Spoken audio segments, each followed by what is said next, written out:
Hi guys, ரசம் வைக்க தெரியலனா அப்ப இந்த ஸ்டைல்ல இன்ஸ்டன்ட் ரெசிபி வந்து ஃபாலோ பண்ணுங்க. ரசம் ப்ரோ ஆயிடுவீங்க. சோ ரசம் வைக்க தேவையான பொருட்கள் 2 காஷ்மீரி மிளகா, 2 இன்ச்ல 2 பீஸ் புளி, மல்லி ஒரு அரை கப், ஒரு பச்சை மிளகாய், 2 தக்காளி, சீரகம் 1 டேபிள் ஸ்பூன், 1/4 டீஸ்பூன் மிளகாய், 10 பல் பூண்டு, 2 இன்ச்ல 2 பீஸ் இஞ்சி. இதை வந்து மிக்சியில நல்லா அரைச்சு எடுத்துக்கலாம். அடுத்து வந்து பாத்திரத்துல ஒரு 60 ml போல நல்லெண்ணெய் ஊத்திக்கிறேன். இதுக்கு மேக்ஸிமம் நல்ல எண்ணெய் யூஸ் பண்ணுங்க, அது ரொம்ப நல்லா இருக்கும். இப்ப வந்து ஒரு காஷ்மீரி மிளகா, பெருங்காயம் 1 டீஸ்பூன் போட்டுக்கிறேன், கொஞ்சமா கருவேப்பிலை, இதெல்லாம் போட்டு நல்லா தாளிச்சுக்கிட்டேன். ஒரு பெரிய தக்காளி போட்டு வதக்கிக்கலாம். நம்ம அரைச்ச பேஸ்டையும் இது கூட போட்டுக்கலாம்.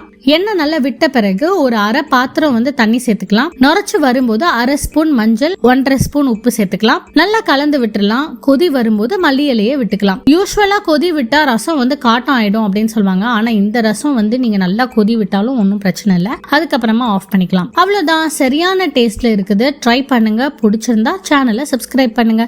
இன்கிரீடியன்ஸ் எல்லாமே கமெண்ட் செக்ஷன்ல கொடுத்துருக்கேன், பாருங்க. பாய், டேக் கேர்.